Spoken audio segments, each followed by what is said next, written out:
Eradicator.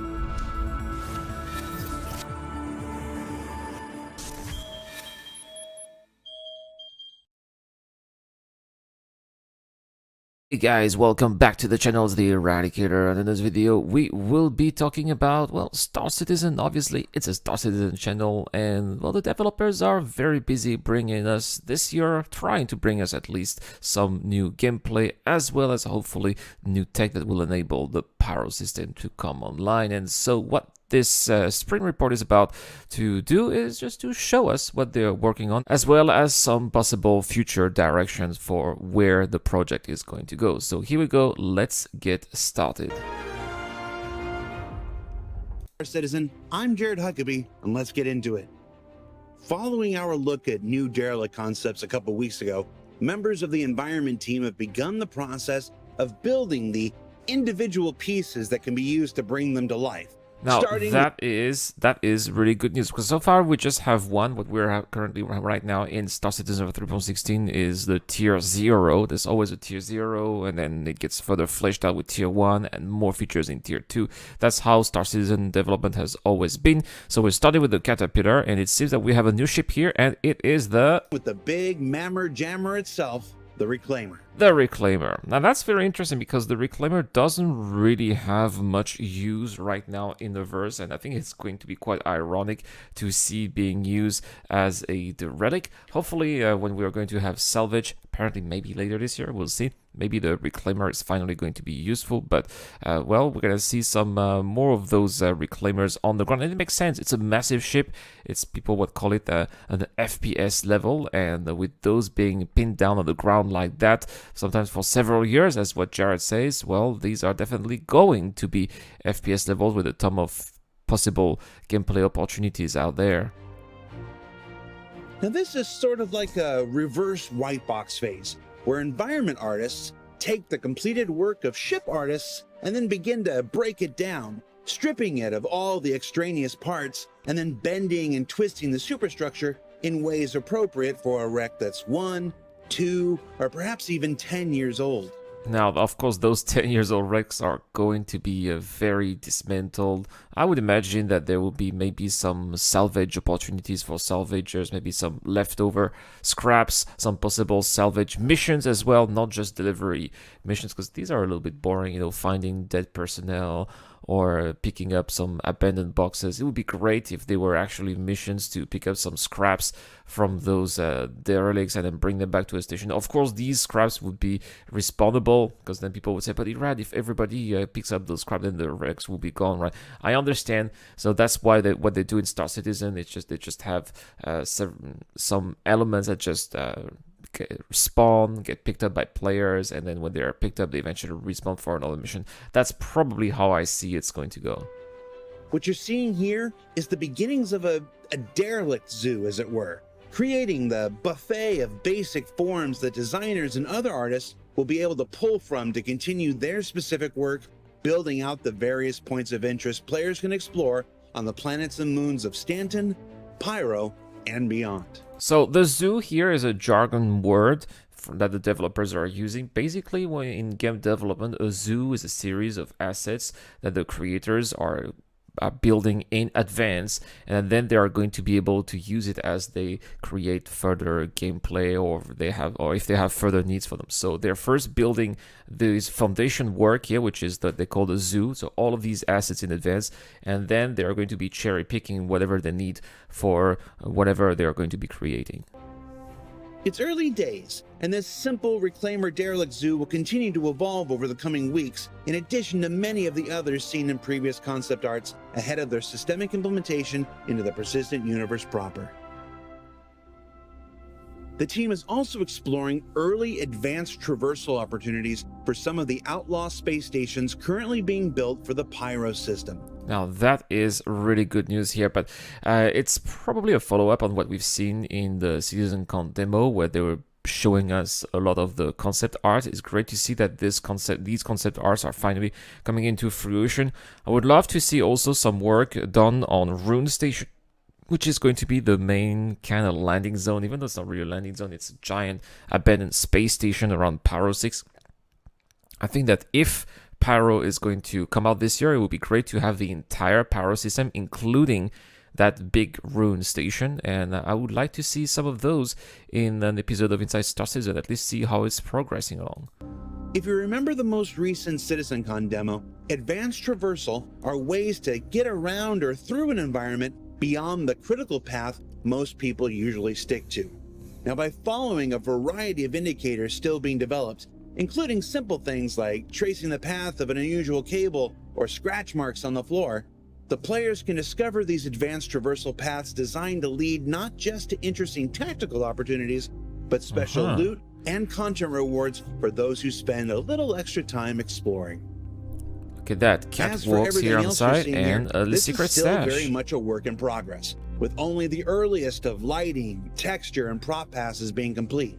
But it's a neat look at how these stations are pushing not just into new dynamics visually, but a universe of possibility for additional exploration as well. And like with the outposts you saw at CitizenCon, they won't be assembled the same way each and every time, so you can never be too certain what's around any corner.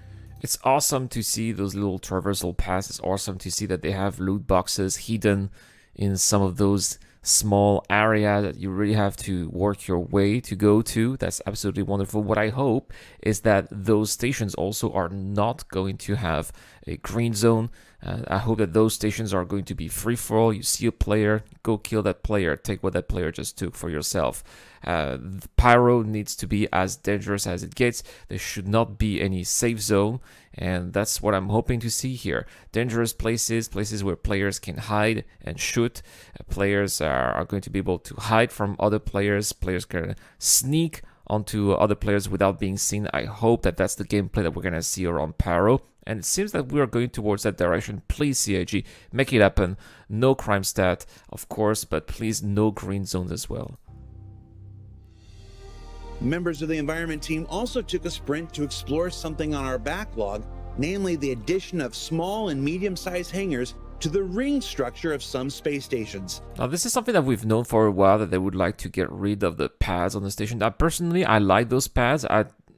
I've never been pad rammed on the smaller station like Reg Point stations or some of the badging point. The only place where I've been pad rammed was on Port Orison. I know that pad ramming exists on other places, but overall it's quite rare.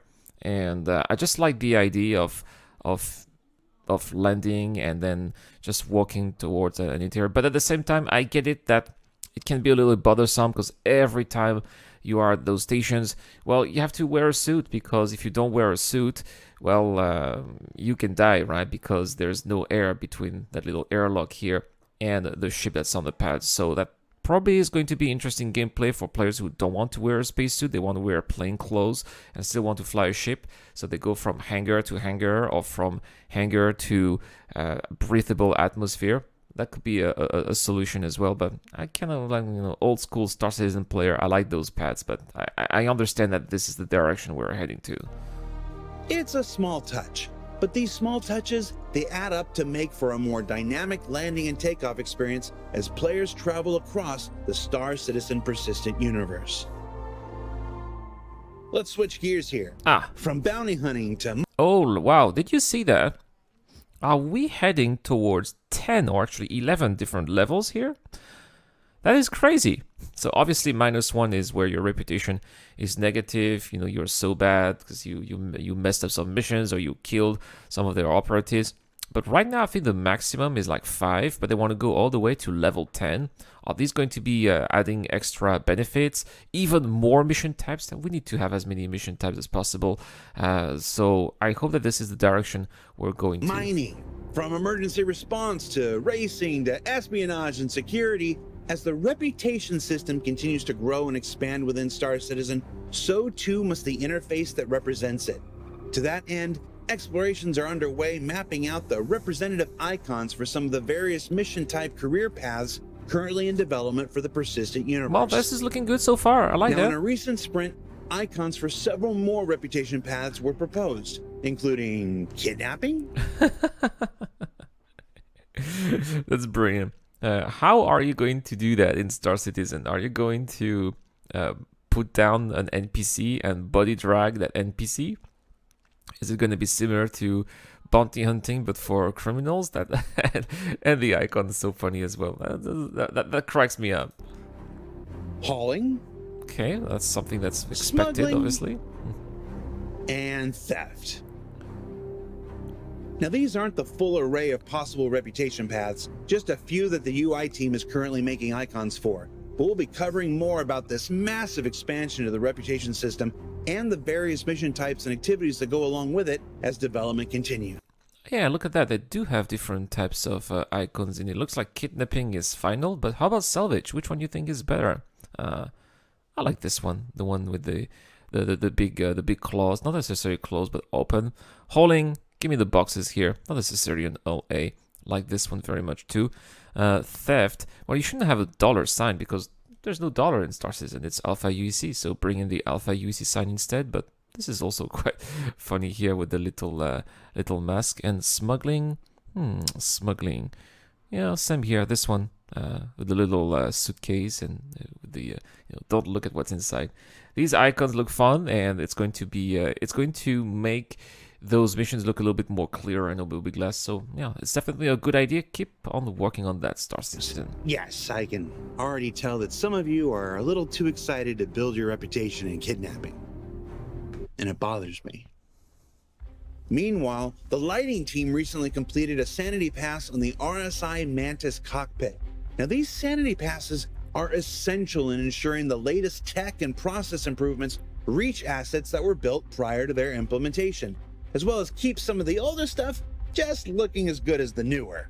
Now, this happens on everything, and the Mantis here is just the most recent example of updates that don't just make the visual appearance better than before, but are also more performative and less resource intensive. Yeah, it's true. That definitely looks less pale, more alive. I like that we're seeing here. Okay, and it's always very important, less resource intensive. That is the key word here.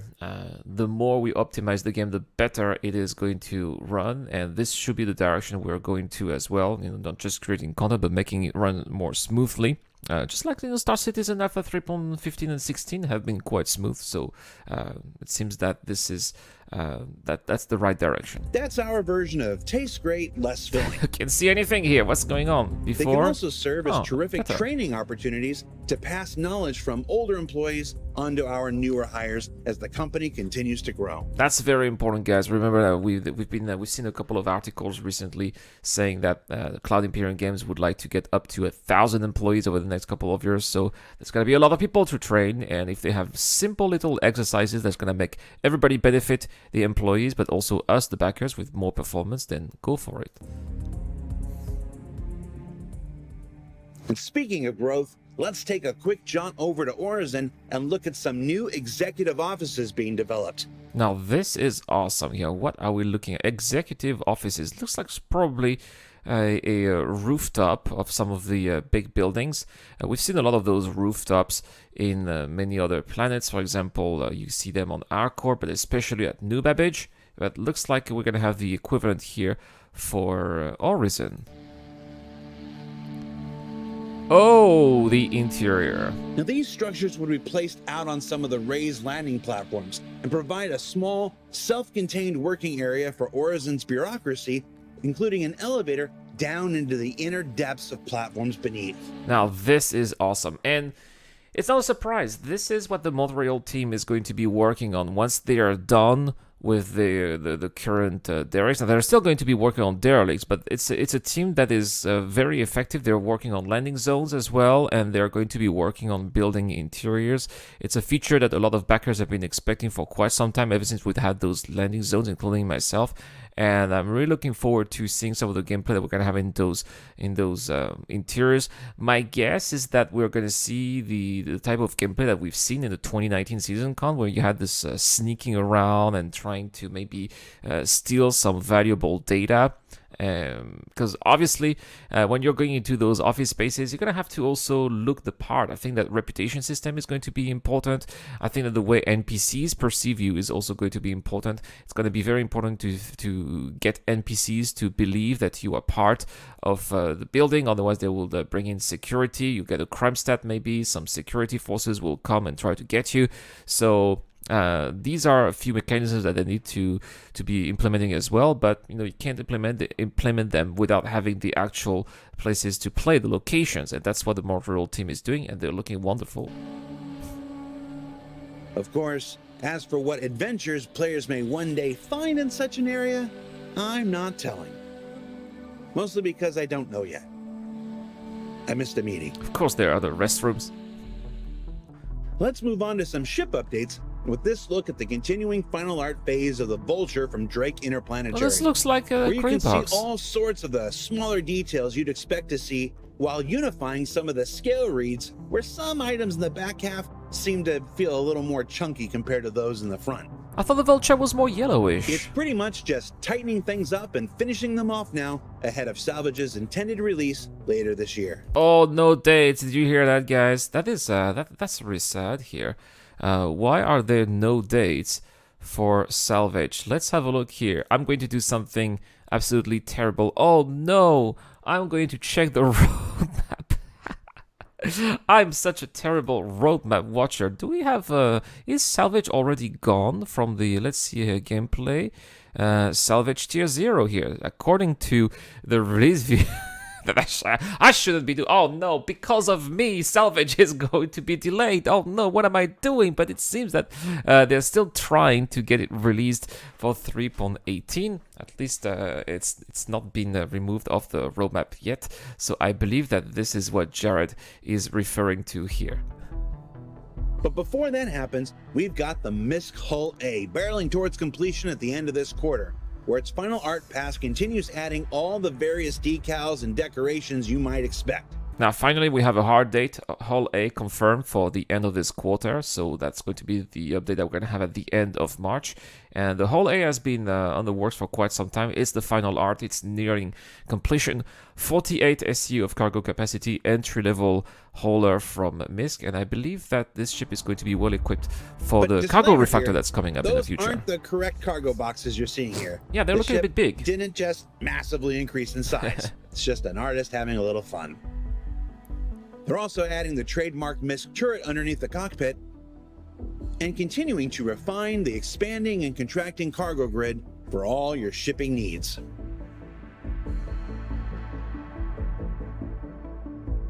Now, we'll be talking more about the Hull A later this quarter before its intended release in Alpha 317. Seems like we're going to have an entire episode about it. All right, looking forward to it. Of course, in Merchantman news, the team continues White Box phase, working through the entirety of the ship's interior in their efforts to fully map it out before going into Gray Box. Yeah, I love that they are working really hard on the Banu Merchantman. Seems like the Banu Merchantman is the new Karak, the new next big thing when it comes to ships being delivered to Star Citizen backers. Star Citizen backers have been waiting for the Banu Merchantman for so many years now, but it's finally great to see it enter production. It's the next big gibboning, as people are saying, and the work that they've been doing is so impressive. Every time they're showing something, it's just mind-blowing. So can't wait to see what they're showing us here. You can see some of the main bridge here with the pilot seats up front and the staircase to one of the primary turret rooms above.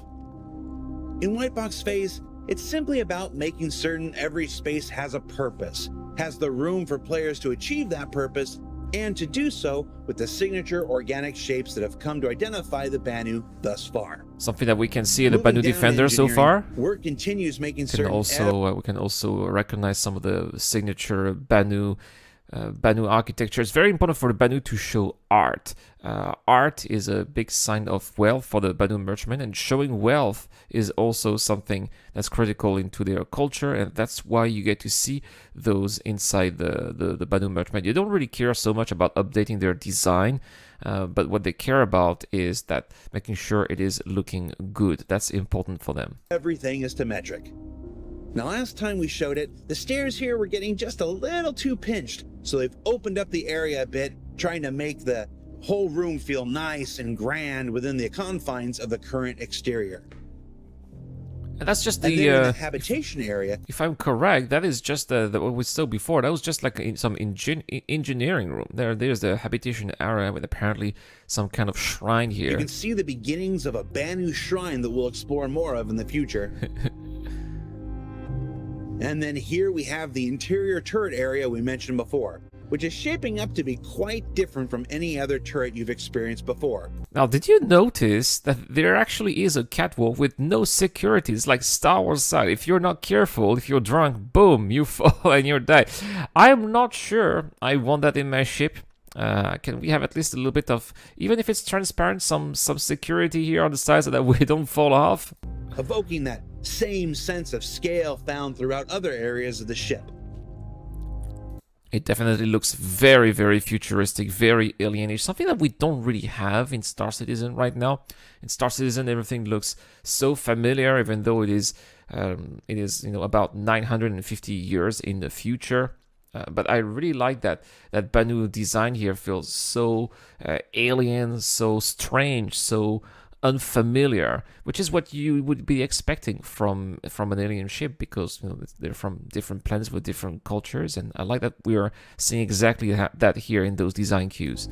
It's a massive gun, and this massive space that houses it is actually open to the decks below it. That's crazy. Which should make for quite the view before the turret forms down around you and sucks you up into it.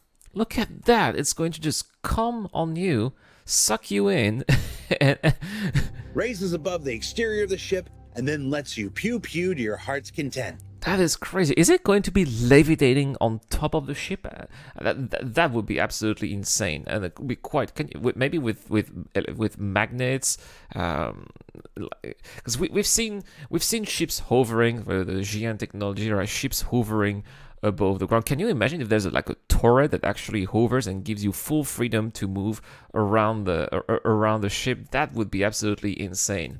Yeah, merchantman people, this one's going to be worth the wait. And finally, before we let you go, we started this week with derelicts and a mention of those colonialism outposts, so let's combine the two and look at an initiative the teams undertook to explore outposts of days gone past. Now, we're still quite far away from seeing. That is not going to be the Pyro system that we're seeing. It's also not going to be Microtech. It looks a little bit too warm, too rainy to be Microtech. So these are explorations for future planets. Are we seeing perhaps some concept arts for Terra or some other planet, maybe the Kalstra system that we're going to have eventually? In the future, there are hundreds. There's about 100 star system. If you guys are new to the channel, that are going to new to the project, that are scheduled, concepted for Star Citizen. So what we are seeing here is quite unfamiliar. If you recognize what you are seeing here in the concept art, let me know in the concept let me know in the comment section down below. You guys know that every month we have a giveaway, and this is no exception. And what do I do in this giveaway? Well, I'm asking you guys to answer questions to get a chance to win what we are going to see right here. There we go. We got some mounts from Predator Mounts. So what is that here? Well, that's up to $180 of mounts for your joysticks. They're very solid, and they're going to allow you to fly in Star Citizen in the most comfortable fashion possible. The giveaway includes a set of 2 of these mounts, and we are shipping everywhere around the world. All you have to do is to answer the question I just asked. What do you think? Where do you think that location is? What kind of planet do you think it is around the starter system? I would guess maybe some area around Terra, but what do I know? I could be completely wrong, obviously. Also, if you want to help out furthermore on the Discord, well, we've got this beautiful ship here, thanks to Dr. Forbin. It is a Genesis Starliner. People who subscribe to Patreon or the YouTube Join membership program will have automatic access to my Discord channel. All right, guys. Well, let's get back to our episode of Inside Star Citizen here, because, well, we're not entirely done. There's still plenty of things to see. So here we go. Let's get in.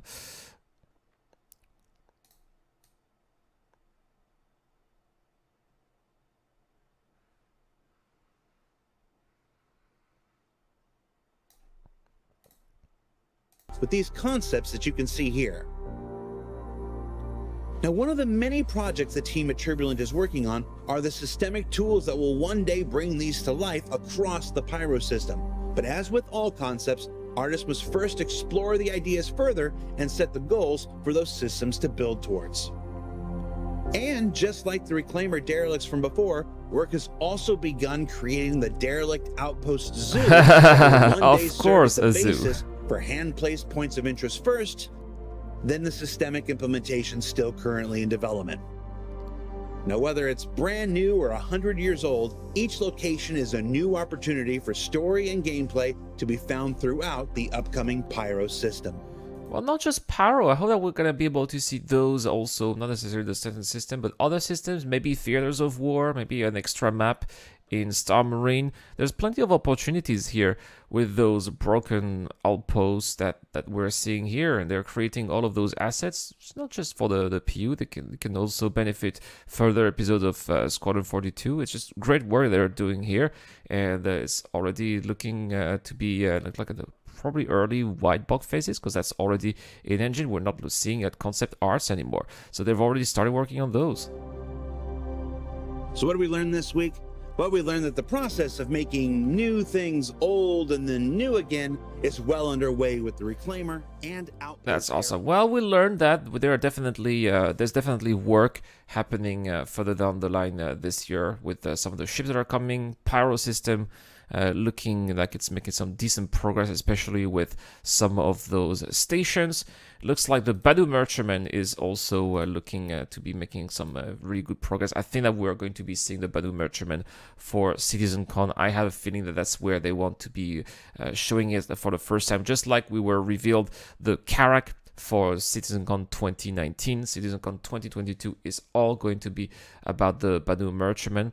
And yeah, Hull A coming up. There's no date for salvage. They said later this year, so don't stick to the roadmap. Probably it is going to be delayed, and if it's not, then that's going to be a good surprise. But yeah, that is really not important. But it's still there. Right? So these are the things that we learned, and I'm always enjoying those sprint reports. I hope that we can have that Jared keeps on doing those, because I think that they're just as important as the monthly reports, and it's a great way to also track some of the progress that the devs are making. At least it's better to have actual visuals than just a bunch of text with nothing else to back it up. Anyway, guys, that's all for this video. Thank you so much for watching. Have a wonderful day. Shout out to Eric on Dr. Fobin and the DJ Dunn. This is the Eradicator. I'll see you guys later.